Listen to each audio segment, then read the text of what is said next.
બાળકોના સ્કૂલોમાં ઉનાળુ વેકેશન અને લગ્નની સિઝન શરૂ થતા ઉત્તર ભારતના લોકો વતન તરફની વાટ પકડી છે। ખાસ કરીને ઉત્તર પ્રદેશ અને બિહાર જવા માટે મોટી સંખ્યામાં લોકો રેલવે સ્ટેશન પહોંચ્યા છે। દર વખતની જેમ લોકો ગઈકાલ સાંજથી ઉધના રેલવે સ્ટેશન પર ટ્રેનમાં બેઠેલા જોવા મળ્યા, કતારમાં જોવા મળ્યા। સ્થિતિ એવી છે કે રેલવે સ્ટેશનની બહાર 5 કિલોમીટર લાંબી લાઈનો છે, તો લોકોને કંટ્રોલ કરવા પોલીસો મોટો કાફલો ખડકી દેવામાં આવ્યો છે। ખાસ વાત એ છે કે ગરમીનો સમય અને નાના બાળકો સાથે લોકો 12 કલાક કરતા વધુ સમયથી લાઈનમાં ઉભેલા છે। અસહ્ય ગરમી અને લાંબા સમયથી લાઈનમાં ઊભા રહેવાને લઈ એક વ્યક્તિ બેભાન પણ થઈ ગયો।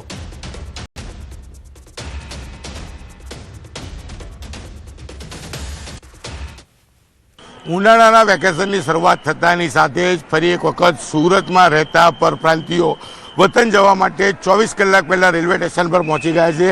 દ્રશ્ય જોઈ શકાય છે સુરતનું ઉધના સ્ટેશન કે જ્યાં વર્ષોથી ઉત્તર પ્રદેશ અને બિહાર જતા લોકો માટે સૌથી મોટી મુશ્કેલી સર્જતા હોય છે, ત્યારે આ વખતે બાળકોની સંખ્યા વધારે છે, કારણ કે સ્કૂલોમાં રજા પડવાની સાથે જ બાળકો મોટી સંખ્યામાં પરિવાર સાથે વતન જવા નીકળ્યા છે। મોડી રાતથી લોકોએ લાઈન લગાવી છે। કહી શકાય કે રેલવે સ્ટેશનની બંને બાજુ જુઓ, એક બાજુના દ્રશ્ય છે કે પોલીસે કંટ્રોલ કરવા પડી રહ્યા છે લોકોને, કારણ કે ટ્રેનની સંખ્યા ઓછી છે અને લોકોની સંખ્યા વધી છે। ત્યારે આ બાજુ કહી શકાય કે 3 કિલોમીટર કરતાં લાંબી લાઈનો પણ જોવા મળતી હોય છે। જોકે લોકો દ્વારા તંત્રને અનેક વખત અપીલ કરવામાં આવી છે કે વેકેશન હોય, હોલિડે હોય તો સ્પેશિયલ ટ્રેનો ઉપાડવાની જરૂર છે, પણ તંત્રના બેરા કારણે વાત પહોંચતી નથી। પરિણામે લોકોને આ મુશ્કેલી સર્જવી પડતી છે। વતન જવું હોય તો કહી શકાય લોકોને કલાકો પહેલાં, કહી શકાય 24 કલાક પહેલાં લાઈન લગાવવી પડે છે। ત્યારે હું કેમેરામેનને કહીશ કે દ્રશ્ય બતાવશે, ઘણા લોકો બાળકો સાથે પહોંચી રહ્યા છે, ત્યારે ચોક્કસ નાના નાના બાળકો સાથે વતન જઈ રહ્યા છે, કારણ કે એક બાજુ લગ્નની સિઝન, બીજી બાજુ ઉનાળામાં બાળકોની સ્કૂલનું વેકેશન થતાની સાથે દ્રશ્ય જોઈ શકાય છે। વેઇટિંગ એરિયા બનાવવામાં આવ્યો છે, વેઇટિંગ એરિયા ફૂલ છે, ત્યારબાદ ગ્રાઉન્ડ ફૂલ છે અને 3 થી 5 કિલોમીટર લાંબી લાઈનો છે। એટલે કે તંત્ર કયા પ્રકારની કામગીરી કરે છે ચોક્કસપણે જોવાલાયક છે। એ ઘણા બધા નાના બાળકો સાથે પહોંચી રહ્યા છે, આપણે એમની સાથે વાત કરીશું। બચ્ચે કિસકે સાથ હે? मेरे साथ। कहाँ जा रहे हो? छपरा जाना है। टिकट नहीं मिला था? मिला है टिकट, लिए टिकट है काउंटर से। इस तरह से बच्चों को लेके जाओगे, मुश्किल नहीं है? मुश्किल तो आई है सर, मगर जाना जरूरी है। क्यों? छुट्टी हो गई? नहीं, अपने को छुट्टी नहीं हुई, अपने शादी है उसकी वजह से जाना पड़ता बच्चों है। को स्कूल में छुट्टी हो गई? हाँ, बच्चे की स्कूल में छुट्टी हो गई। બિલકુલ આ નજારો અહીંયા નથી પણ પાછળ બી જોવા મળશે, કારણ કે જ્યાં જુઓ ત્યાં નાના બાળકો સાથે પરિવાર નીકળ્યા છે। દ્રશ્ય જોઈ શકાય છે કે લોકો કેટલી મોટી સંખ્યામાં પહોંચ્યા છે। ટ્રેનોની સંખ્યા ઓછી છે, પબ્લિક વધારે છે અને આ નજારો આમ તો 365 દિવસ જોવા મળતો હોય છે, પણ આજથી જ્યારે ઉનાળાના વેકેશનની શરૂઆત થાય છે ત્યારે ચોક્કસપણે આ પ્રકારના નજારા જોવા મળે છે। અન્ય એક મહિલા છે, ઉનसे બેનજી क्या नाम है आपका? नेहा गुप्ता। बच्चों को लेकर कहाँ जा रहे हो? जा रही हूँ गाँव। क्यों? वो शादी पड़ा है। शादी है? बच्चों की स्कूल में छुट्टी हो गई? हाँ, छुट्टी हो गया है। બિલકુલ લગ્ન સિઝન અને બાળકોને શાળામાં રજા થયા બાદ જે પ્રકારના દ્રશ્ય છે તે જોવા મળી રહ્યા છે। કહી શકાય કે આ લોકો, ટ્રેનોની સંખ્યા ઓછી છે, એટલે કે 100 જણના ડબ્બામાં 300 થી 400 લોકોને બેસાડવામાં આવે છે। ટોયલેટ પાસે બેસીને પણ આ લોકો વતન જાય છે। જો કે રજા પડતાની સાથે જ કહી શકાય કે તંત્રને ખ્યાલ છે કે લોકોનો ધસારો થશે, લોકોને ટ્રેનમાં બેસાડવા માટે પોલીસને તૈનાત કરવામાં આવે છે, પણ ટ્રેનોની સંખ્યા વધારવામાં નથી આવતી, તેને કારણે આ લોકોને સૌથી વધારે હાલાકીનો સામનો કરવો પડી રહ્યો છે। આ દ્રશ્ય 365 દિવસ હોય છે, પણ કહી શકાય છઠ પૂજા હોય, દિવાળી હોય કે ઉનાળુ વેકેશન હોય, આ પ્રકારના નજારા જોવા મળતા હોય છે અને કદાચ રેગ્યુલર કરતાં અત્યારે 4 ગણી પબ્લિક છે અને આ લોકોને કંટ્રોલ કરવા પોલીસનો મોટો કાફલો ઉતારવામાં આવ્યો છે। કેમેરામેન જીગર ગૂગલ સાથે કીર્તેશ પટેલ, ન્યૂઝ 18 ગુજરાતી, સુરત। અહીં ભીડને કંટ્રોલ કરવા પોલીસ પણ છે અને વગર ટિકિટ આવતા લોકોને પકડવા ટીસીની મોટી ફોજ સ્ટેશન પર ઉતારી। સ્થિતિ એવી છે કે 100 લોકોની કેપેસિટીવાળા ડબ્બામાં 500 લોકોને બેસાડવામાં આવે છે। ક્યાંક સુવાની જગ્યા પર તો ક્યાંક ટોયલેટ પાસે બેસીને લોકો વતન જવા મજબૂર બન્યા છે। લોકો લાંબા સમયથી બુકિંગ કરતા હોય છે, પણ ટિકિટ ના મળતા ઓપન ટિકિટ લઈ ટ્રેનમાં બેસવા માટે લોકો 12 કલાક પહેલા જ લાઇનમાં લાગી જાય છે। ઉત્તર પ્રદેશ અને બિહારના લોકો સુરતમાં 20 લાખ કરતાં વધુ લોકો સુરતમાં સ્થાયી વસવાટ કર્યો છે।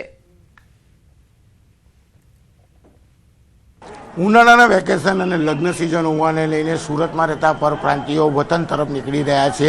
સ્ટેશનની બહારના દ્રશ્ય જોયા. 5 કિલોમીટર લાંબી લાઈન 24 કલાક પહેલાંથી લાગી છે. એક ટ્રેન સ્ટેશન પર પહોંચી છે અને લોકોને ટ્રેનમાં બેસાડવામાં આવે છે. ટ્રેનમાં બેસાડ્યા બાદ બી પબ્લિક માતી નથી. ત્યારે દ્રશ્ય અંદરના બતાવવા માંગીશ કે 100 જણની કેપેસિટીમાં કેવી રીતે લોકોને ભરવામાં આવે છે. કઈ શકાય સ્પેશિયલ હોલિડે રજા હોતી હોય છે ત્યારે ટ્રેનોની વ્યવસ્થા કરવાની હોય છે, પણ ટ્રેનોની વ્યવસ્થા થતી નથી. પરિણામે જોઈ શકાય છે કે લોકો ક્યાં આગળ બેસીને જતા હોય છે, કારણ કે ખબર છે તંત્રને કે ઉનાળુ રજા અને લગ્ન સિઝન હોવાથી લોકો પરપ્રાંતના લોકો પોતાના વતન તરફ નીકળશે. અને જે પ્રકારે દર વખતે આ દ્રશ્ય જોવા મળતા હોય છે ત્યારે કહી શકાય કે એડવાન્સ ટ્રેનો અને એડવાન્સ બુકિંગ લોકોને આપે તો આ તકલીફ ના થાય, પણ તંત્રના બેરા કારણે વાત નથી પહોંચતી. અને આ પ્રકારના નજારા સુરતના ઉધના સ્ટેશને જોવા મળે છે. હું કેમેરામેનને કહીશ કે થોડા અંદરના દ્રશ્યો બતાવવાનો પ્રયાસ કરશે કે લોકો કઈ હાલતમાં અહીંથી 36 થી 48 કલાક થઈ ઉત્તર પ્રદેશ અને બિહાર જતા છે. કારણ કે ઉત્તર પ્રદેશ અને બિહારમાં રહેતા લોકોનો સૌથી મોટો સમૂહ સુરતમાં છે. 20 લાખ કરતાં વધુ લોકો અહીંયા રહે છે. અને જે પ્રકારે અહીંથી લોકો વતન દિવાળી હોય, છઠ પૂજા હોય કે પછી ઉનાળાનું વેકેશન હોય જતા હોય છે, ત્યારે આ જ પ્રકારે ટ્રેનમાં બેસવા માટે 48 કલાક 24 કલાક પહેલાં લાઇનમાં લાગવું પડે છે. નંબર લાગે તો ટ્રેનમાં ચડે છે, નહીં તો બીજે દિવસે ફરી લાઇનમાં લાગતા હોય છે. લોકો જે રીતે જતા છે, ભાઈ બેઠા છે આપણે એમની સાથે. ભैया क्या नाम है आपका? मेरा वरुण कुमार नाम है। वरुण भाई कितने बजे से आके बैठे थे तो स्टेशन? सुबह क्या 4 बजे आया हूँ सर। फिर कितना घंटा लाइन में खड़े रहे? 2 घंटे लाइन में सर। हर बार गाँव जाना होता है तो इस तरह ही ऐसे ही जाते हैं हम लोग को, कोई सुविधा नहीं मिलता है। ऐसे ही भीड़ में पूरा क्या बोलते हैं, पुलिस वाले भी सपोर्ट नहीं करते हैं, पूरा सारा मारते भी हैं सब। ये कितने आदमी का डब्बा है, कितने आदमी भरे हैं? इसमें तो सीट तो बहुत, इसमें तो 500 से 600 आदमी भरे हुए हैं एक डब्बे में।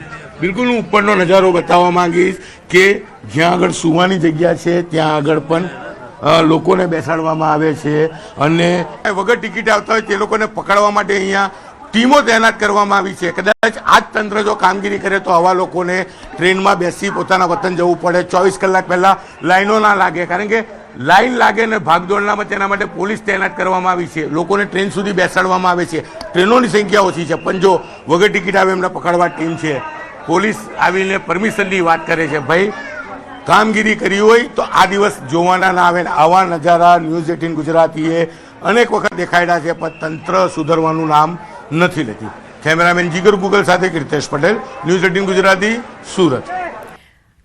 આ તરફ ભીડને જોતા વેસ્ટર્ન રેલવેએ પણ વ્યવસ્થા કરી છે, જેમાં અત્યાર સુધીમાં 4 ટ્રેનોને રવાના કરાઈ છે અને હજુ વધુ ટ્રેનોની વ્યવસ્થા कराશે. अभी फ़िलहाल जो ट्रेन की सुविधा है उसके कंपैरिजन में पब्लिक की संख्या ज़्यादा है, तो ट्रेन में उनको बिठा के भेजा जाए ऐसी स्थिति नहीं है. तो ज़्यादा अतिरिक्त संख्या में जो पैसेंजर्स हैं उनको अभी हम बता रहे हैं कि अगर शाम को कोई ट्रेन होगी तो आपको इत्तला किया जाएगा. अदरवाइज अभी आप जाना चाहते हैं तो वापस जा सकते हैं. સુરત ઉધના રેલવે સ્ટેશન પર ભારે ભીડ જામી છે. ભીડમાં હૃદયદ્રાવક કિસ્સો જોવા મળ્યો. પોતાની પત્નીની અસ્થિ લઈને પ્રયાગરાજ જવા માટે યુવકના વલખા. ગઈકાલ રાતથી પત્નીની અસ્થિ સાથે યુવક ટ્રેનની રાહમાં છે. 25 વર્ષે પત્ની નીલમ દેવીનું મોત થતા તેની અંતિમ ક્રિયા કરી અસ્થિ પ્રયાગરાજ લઈ જવાના છે. રેલવે પોલીસે યુવકની વેદના સાંભળી તાપી ગંગા ટ્રેનમાં રવાના કરાયા. પત્નીનું મોત થતા તેની અંતિમ ક્રિયા કરી અસ્થિ પ્રયાગરાજ લઈ જવામાં આવી રહી છે. ભારે ભીડના કારણે પરિવાર પરેશાન થયું હતું. રેલવે પોલીસો ધ્યાન જતા પરિવારને પ્રયાગરાજ જવા માટે રવાના કરાયા. हमारे पत्नी का परसों देहांत हो गया था, तो कल अस्थियाँ सीता को जला उला के अस्थियाँ लेके आए हैं. रात में ही आ गए थे हम लोग. कितने बजे गए यहाँ खड़े? रात में 9 बजे से आ गए थे हम लोग यहाँ पे. तो अभी जाने के लिए हम लोग इधर बैठे थे, तो सर से आए बात किए. सर बोले कि यहाँ आके बैठ जाओ, हम आपको मतलब जैसे ट्रेन आएगा तो हम आप लोग को बैठा देंगे. तो हमारा यही गुजारिश है प्रशासन से कि हमको घाट में. कौन कौन है? मेरे घर वाले सब, मेरा पूरा फैमिली है इधर. मेरा वो बहन थी, परसों देहांत हुआ शाम को लगभग 8-9 बजे. तो कल हम लोग जलाए उलाए अपना जो भी है उनका कार्यक्रम किए. तो कल शाम को हम लोग 9 बजे इधर आए. 4 गाड़ी गई लेकिन हम लोग जाने नहीं दिए. तो अभी बात हुआ है, बोले कि चलो ठीक है बात करता हूँ, तो देखते क्या करते फिर. 3 दिन से खाए पिए नहीं, हम लोग ऐसे भूखे हैं, हम ऐसे पड़े हैं। સમાચારમાં વાત જૂનાગઢે કરીએ તો માળિયા ચોરવાડ રોડ પર સોશિયલ મીડિયામાં ફેમસ થવાની ઘેલછામાં સ્ટન્ટ કરવા યુવકને ભારે પડ્યા.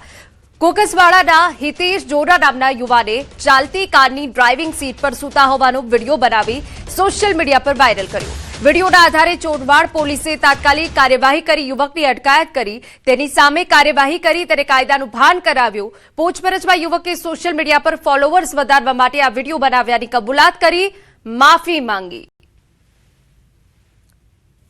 એક વિડીયો બનાવ્યો હતો ગાડીનો ઓટોમેટિક ચાલુ થઈ ગયાનો, પણ મેં ડેશબોર્ડ ઉપર પગ રાખેલા અને એ પોલીસ સ્ટેશને ચોરવાડ પહોંચતા મને ત્યાં બોલાવ્યો અને ના હું ગયો હતો.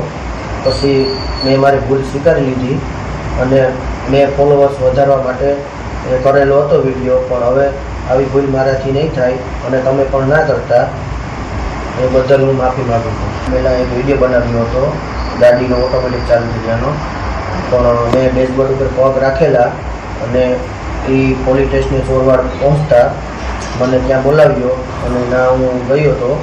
પછી મેં મારી ભૂલ સ્વીકારી લીધી અને મેં ફોલોવર્સ વધારવા માટે કરેલો હતો વિડીયો, પણ હવે આવી ભૂલ મારાથી નહીં થાય અને તમે પણ ના કરતા એ બદલ હું માફી માગું છું. પહેલાં અમારા સંવાદદાતા અમાર વધુ વિગતે વાત કરવા જોડાયા છે. અમાર, કોણ હતો આ યુવક અને શું કાર્યવાહી થઈ છે?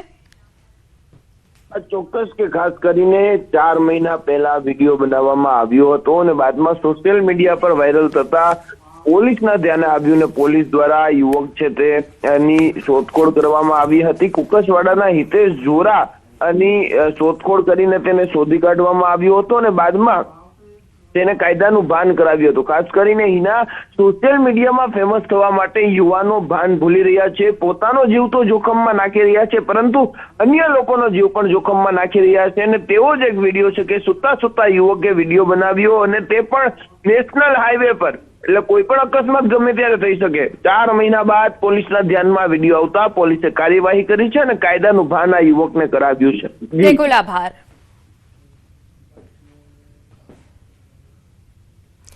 જૂનાગઢના મથુરમથી ઝાંઝરડા ચોકડી તરફ મોટું સ્પીડ બ્રેકર બનાવવામાં આવ્યું, જે વાહન ચાલકો માટે જોખમરૂપ સાબિત થઈ રહ્યું છે. સ્પીડ બ્રેકર પર કોઈ ચેતવણીના નિશાન ન હોવાથી દૂરથી આવતા વાહન ચાલકોને તેની જાણ થતી નથી. પરિણામે પૂરઝડપે આવતા વાહનો અચાનક ઉછળીને અકસ્માતો સર્જાય છે. અકસ્માતના અનેક સીસીટીવી પણ સામે આવ્યા. તંત્રને અનેક રજૂઆતો છતાં પણ નિરાકરણ ન આવતું હોવાના સ્થાનિકો આક્ષેપ કરી રહ્યા છે. દિવસમાં 4 થી 5 અકસ્માતો સર્જાતા હોવાનો લોકોએ આક્ષેપ કર્યો. સ્કૂલના વાહનો પણ બાળકોને લઈ પસાર થાય છે, પરંતુ તંત્ર આંખ આડા કાન કરી કોઈ કાર્યવાહી નથી કરતું, જેને લઈ લોકોમાં રોષ છે. તાત્કાલિક સ્પીડ બ્રેકરને દૂર કરવા અથવા યોગ્ય ચેતવણીના નિશાન કરવા માંગ ઉઠી છે. 5 કેસ રોજ પર ડે હોય. અહીંયા કોઈના બૈરાઓ પડી જાય છે, કોઈ કાબુ ગુમાવી જાય છે, બરાબર છે. એટલા માટે થઈને આની કોક એવી વ્યવસ્થા કરે અથવા બમ્પ સ્પીકર ઉપર પટ્ટા મારે કે એ લોકો આંખ આડા કાન કરીને વયા જાય છે અને વાતો કરે છે મોટી મોટી. કોઈ કામ નથી કરતું સાહેબ. આ પ્રજા પીડાય છે, જુનાગઢની પ્રજા પીડાય છે. તંત્ર વાળા કોઈ અમને કેટલી વાર ફોન કર્યા, કોઈ કઈ ધ્યાન દીધું નથી. જ્યારે ફોન કરીએ ત્યારે આવશે એવું કહીને રજૂઆત કરે છે. હવે અમારી રજૂઆત મુદ્દે છે કે આ સ્પીડ બ્રેકર કાઢાવી નાખો અથવા સ્પીડ બ્રેકર પટ્ટા મરાવો અથવા કોઈ પોલીસ મૂકો કે જેથી કરીને વાહન ધીમા હાલે એટલે માનહાનિ થતા બચે માણસો. સમાચારમાં વાત હવે અમદાવાદે કરી. પનીરના નામે એનાલોગ પનીર આપતા એકમ સામે કાર્યવાહી. મનપાના ફૂડ વિભાગે શહેરના વિવિધ રેસ્ટોરન્ટ પર તવાઈ બોલાવી. જાણીતા 11 રેસ્ટોરન્ટ અને હોટલને નોટિસ ફટકારી. મેન્યુ કાર્ડમાં એનાલોગ પનીર લખવું ફરજિયાત છે. નિયમનું પાલન ન કરનાર એકમ સામે કેસ દાખલ કરાશે. નિયમનું ઉલ્લંઘન કરનાર 11 એકમ પાસેથી 3 લાખ દંડ વસૂલ્યો. પનીરના નમૂના લઈ તપાસ અર્થે મોકલવામાં આવ્યા. હાલમાં ઘણા ખાદ્ય એકમો પનીરની જગ્યાએ એનાલોગ પનીરનો ઉપયોગ કરે છે. ફૂડ સેફ્ટી એક્ટ અંતર્ગત એનાલોગ માન્ય છે, પરંતુ તેનો પનીર તરીકે ઉપયોગ કરવો કે બતાવવું તે ગ્રાહક સાથે છેતરપિંડી કરવા સમાન છે. જે યુનિટ એનાલોગનો ઉપયોગ કરતા હોય તેમને મેન્યુમાં એનાલોગનો ઉલ્લેખ કરવો અનિવાર્ય છે. જે યુનિટ આ બાબતનું ઉલ્લંઘન કરશે તેની સામે કાર્યવાહી કરવામાં આવશે.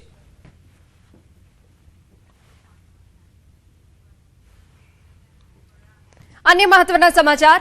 સુરતમાં કોંગ્રેસ ઉમેદવારનું સારવાર બાદ નિધન. બારડોલી તાલુકા પંચાયતની અસ્તાન બેઠકના ઉમેદવાર કોંગ્રેસ ઉમેદવાર ધર્મેશ રાઠોડનું સારવારમાં નિધન થયું હોવાની વિગત. અસ્તાન બેઠકની ચૂંટણી મોકૂફ રખાઈ. છેલ્લા 2 દિવસથી ચાલી રહી હતી સારવાર. સુરતના બારડોલી તાલુકા પંચાયતની અસ્તાન બેઠકના કોંગ્રેસ ઉમેદવાર ધર્મેશ રાઠોડની તબિયત અચાનક બગડી હતી. પ્રચારથી પરત ફર્યા બાદ પ્રેશર અને સુગર લો થતા તેમને પ્રથમ સુરતની ખાનગી હોસ્પિટલ અને બાદમાં બારડોલીની સરદાર હોસ્પિટલમાં ખસેડવામાં આવ્યા હતા. સ્થાનિક સ્વરાજ્યની ચૂંટણી પ્રચારમાં ભાજપ કોંગ્રેસના કટ્ટર હરીફ ઉમેદવારો સામસામે આવી ગયા. પહેલા ગળે મળ્યા અને પછી થયો તોછડી ભાષાનો ઉપયોગ. રાજકોટમાં ભાજપ અને કોંગ્રેસના ઉમેદવાર સામસામે આવ્યા અને તેનો વિડીયો પણ વાયરલ થયો. વોર્ડ નંબર 15ના કોંગ્રેસના ઉમેદવાર વશરામ સાગઠિયા અને ભાજપના ઉમેદવાર નિલેશ હેરભા વચ્ચે ઉગ્ર બોલાચાલી. પ્રચાર દરમિયાન બંને વચ્ચે તોછડી ભાષામાં બોલાચાલી. બંને ઉમેદવારે એકબીજાને કીધું થાય તે કરી લે છે. કોંગ્રેસો ગઢ ગણાતો વોર્ડ નંબર 15 જીતવા ભાજપ એડી ચોટીનો જોર લગાવી રહ્યું છે. સૌપ્રથમ બંને પક્ષના ઉમેદવારો એકબીજાને ગળે લાગ્યા, બાદમાં સાઈડમાં જઈ તું મેમે થઈ.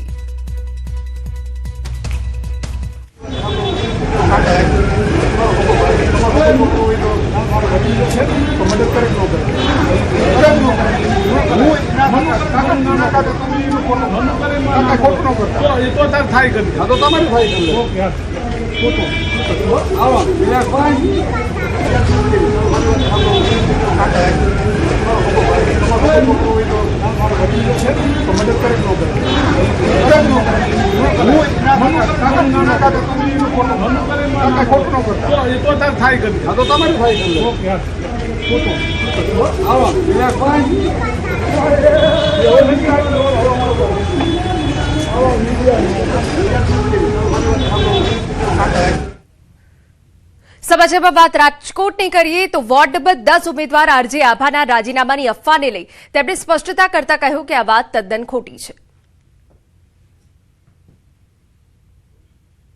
એ અફવા બધે ફરી રહી છે કે મેં રાજીનામું આપ્યું છે. આ સ્પષ્ટીકરણનો અત્યારે સમય નથી. ચૂંટણી પ્રચારનો સમય છે, કામ કરવાનો સમય છે, જનતાના ઓપિનિયન્સ ને જનતાની ફરિયાદો અને જનતાની જરૂરિયાતો જાણવાનો સમય છે. દુઃખદ રીતે મારે અત્યારે સ્પષ્ટીકરણ કરવું પડે છે કે આ વાતમાં કોઈ જ દમ નથી. આ વાત તદ્દન એટલે તદ્દન ખોટી છે. સુરત મહાનગરપાલિકાની ચૂંટણી પહેલા પશ્ચિમ વિસ્તારના અડાજણ ગોરાટ વોર્ડમાં રાજકીય તણાવ ચરમસીમાએ. આમ આદમી પાર્ટીએ ભાજપના ઉમેદવારો પર ધાર્મિક સ્થળોનો ઉપયોગ કરી ચૂંટણી આચારસંહિતાનો ભંગ કરવાનો ગંભીર આક્ષેપ લગાવ્યો. આપ ઉમેદવાર ડોનિકા પટેલે આ મુદ્દે સત્તાવાર ફરિયાદ નોંધાવી કડક કાર્યવાહીની માંગ કરી. સોશિયલ મીડિયા પર વાયરલ થયેલા વિડીયોમાં તે બાદમાં તે ડિલીટ થતા શંકા વધુ ગાઢ બની અને હવે નિયમોના ઉલ્લંઘન મામલે ચૂંટણી તંત્ર શું પગલાં ભરે છે તેના પર સૌની નજર ટકેલી છે. અમારા જ વોર્ડના 11 નંબરના ભાજપના ઉમેદવાર હર્ષ મહેતા, અલ્પા મહેતા અને વૈશાલી શાહ અને પરિમલ ચાસિયા દ્વારા કમિશનરના જાહેરનામાનો ખુલ્લેઆમ ભંગ કરવામાં આવ્યો છે, જેની પર કાયદાકીય રીતે અમે ફરિયાદ નોંધાવી છે અને અમારી માંગણી છે કે એમની પર કાયદાકીય તરીકે તરત પગલાં લેવામાં આવે. અન્ય સમાચાર, બનાસકાંઠામાં ડીસાના કંસારી ગામે મુખ્યમંત્રી ભૂપેન્દ્ર પટેલે વિરાટ જનસભાને સંબોધતા ભાજપના વિકાસ કાર્યોની ગાથા વર્ણવી. મુખ્યમંત્રી ખેડૂતો માટે વીજળી, પાણી અને રોજગારીના મુદ્દે ભાજપના વિકાસ કાર્યોનો ઉલ્લેખ કરી મતદારોને કમળને જીતાડવાની અપીલ કરી. આ પ્રસંગે કોંગ્રેસના 200 જેટલા દિગ્ગજ આગેવાનો અને કાર્યકરોએ કેસરીઓ ધારણ કરતા રાજકારણમાં ગરમાવો આવ્યો.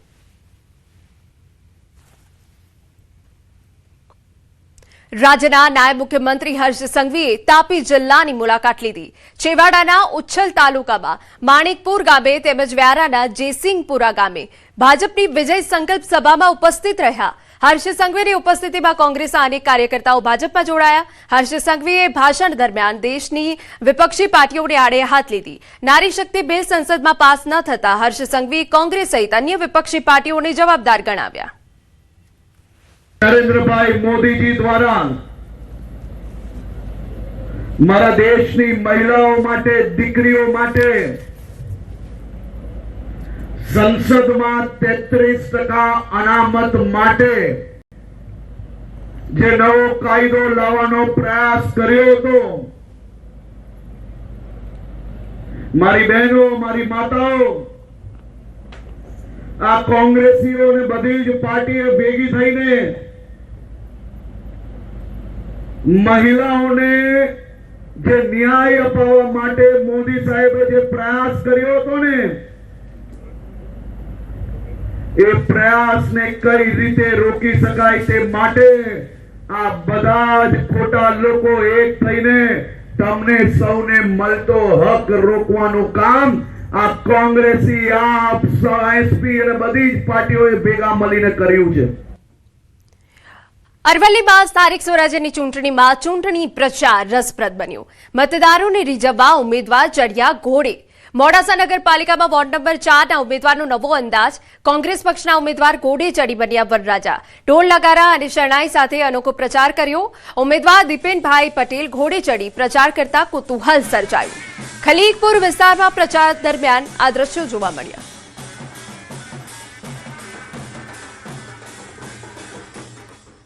સમાચારમાં આગળ વધીએ. છોટાઉદેપુરમાં સ્થાનિક સ્વરાજ્યની ચૂંટણીને લઈ માહોલ ગરમાયો છે. નસવાડી તાલુકાના રાયપુર ગામે ચેતર વસાવાએ ચૂંટણી પ્રચાર કર્યો. સભા ગજવીને ચેતરે શાબ્દિક પ્રહારો કર્યા.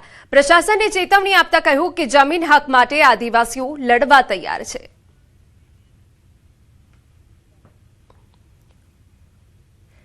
જૂનાગઢ ખાતે ભક્ત કવિ નરસિંહ મહેતા યુનિવર્સિટીનો ચતુર્થ પદવીદાન સમારોહ ભવ્ય માહોલમાં યોજાયો, જેમાં રાજ્યપાલ આચાર્ય દેવવ્રતજીએ અધ્યક્ષતા કરી વિદ્યાર્થીઓને પદવી એનાયત કરી.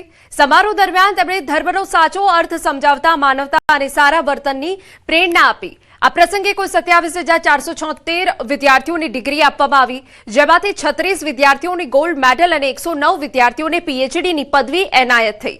મુખ્ય અતિથિ પદ્મશ્રી અનિલકુમાર ગુપ્તાએ વિદ્યાર્થીઓને નવીનતા અને સંશોધન તરફ આગળ વધવા પ્રોત્સાહિત કર્યા. जिन बाड़ों को हमने बना लिया है, ये हिंदू, मुसलमान, सिख, ईसाई, जैन, बौद्ध, यहूदी, पारसी, इन अखाड़ों ने तो युद्ध चला रखे हैं. इन्हीं का परिणाम है ये. मानव मानव की दूरियां खड़ी हो गई. मैं अच्छा, ये बुरा, ये ऊंचा, ये छोटा. हमारे यहां धर्म का अर्थ क्या था? स्वस्य च प्रियात्मना परेशान समाचरे. जो मैं अपने लिए पैदा करता हूं वही औरों के लिए पैदा करूं.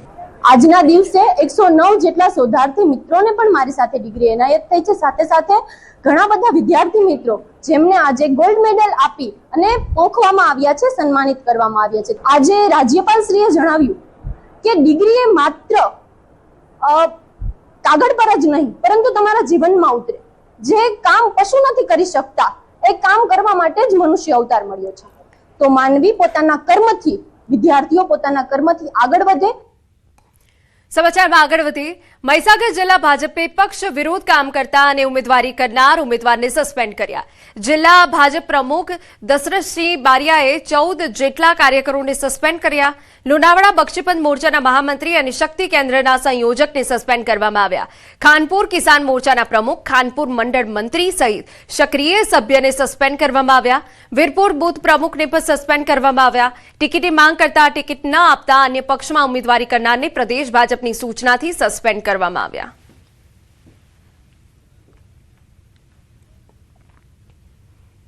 અમદાવાદ મ્યુનિસિપલ કોર્પોરેશનની ચૂંટણી પહેલા રાજકીય માહોલ ગરમાયો. ખાસ કરીને ચાંદખેડા વોર્ડમાં ચૂંટણી રસપ્રદ બની, કારણ કે અહીં એક જ પરિવારના ભાઈ બહેન રાજકીય મેદાનમાં આમને સામને છે. કોંગ્રેસે હાલના કોર્પોરેટર રાશિ કેસરીને ટિકિટ આપી છે, જ્યારે ભાજપે તેમના કૌટુંબિક ભાઈ યશ જાદવને મેદાને ઉતાર્યા છે. આ બેઠક પર કોંગ્રેસનું પ્રભુત્વ જોવા મળ્યું છે. 2010માં ભાજપને જીત મળી હતી, તો બીજી તરફ 2015 અને 2021માં કોંગ્રેસના રાજશી કેસરીને વિજેતા ઘોષિત કરાયા. મહત્વનું છે કે છેલ્લા 20 વર્ષથી આ બેઠક પર પરિવાર વચ્ચે સીધી જંગ જોવા મળે છે. નવી પેઢી અને અનુભવી ઉમેદવાર વચ્ચેની જંગ રસપ્રદ બની રહેશે. મારી કોંગ્રેસ પાર્ટીની વાત કરીશ. હું કોંગ્રેસ પાર્ટીનો ઉમેદવાર છું અને એ ભારતીય જનતા પાર્ટીનો ઉમેદવાર છે. હું ભારતીય જનતા પાર્ટી સામે લડી રહી છું. મારી સાથે અમારે કૌટુંબિક કોઈ ઝઘડો નથી ને અમારે કૌટુંબિક કોઈ સંબંધ નથી. એટલે અમારે એકબીજાના ત્યાં મરણમાં બી જવાના પ્રસંગો બનતા નથી. એટલે મારી માટે ભારતીય જનતા પાર્ટીનો ઉમેદવાર છે. અમારે કૌટુંબિક બેન છે, પણ અમારે કેવું છે કે આ કૌટુંબિક કામ નથી. અત્યારે જે મહાનગરપાલિકાનું ઇલેક્શન છે કૌટુંબિક પ્રસંગ નથી, આ સામાજિક ને રાજકીય સેવાનો પ્રસંગ છે. હવે રાજકારણમાં ભાઈ બહેન કેવું હોતું નથી, કારણ કે એ પક્ષની વાત હોય છે, પક્ષની વિચારધારાની વાત હોય છે. એમના વિચારો ધારા અલગ છે, અમારી ભાજપની વિચારધારા વિકાસની માત્ર છે. તમે વિકાસની વિચારધારા સાથે જોડાયેલા છીએ. સુરેન્દ્રનગર મહાનગરપાલિકાના 13 વોર્ડની 52 બેઠકો માટે આગામી 26 એપ્રિલના રોજ ચૂંટણી યોજાવાની છે. ત્યારે વોર્ડ નંબર 13ના ભાજપના ઉમેદવાર કુસુમબેન સોલંકીએ ચૂંટણી પ્રચાર માટે અનોખી રીત અપનાવી. કુસુમબેનના પરિવારજનો દ્વારા પરિવારની કિંમતી ગાડીને જ કેસરિયા ભગવા રંગથી રંગી દેવામાં આવી. સાથે જ કાર પર વડાપ્રધાન નરેન્દ્ર મોદી સહિતના નેતાઓના ફોટો તેમજ ભાજપના સૂત્રો લખવામાં આવ્યા. ત્યારે આ અનોખી કાર લોકોમાં આકર્ષણનું કેન્દ્ર બની. કુસુમબેનના અનોખા પ્રચારને સારો એવો પ્રતિસાદ મળી રહ્યો છે.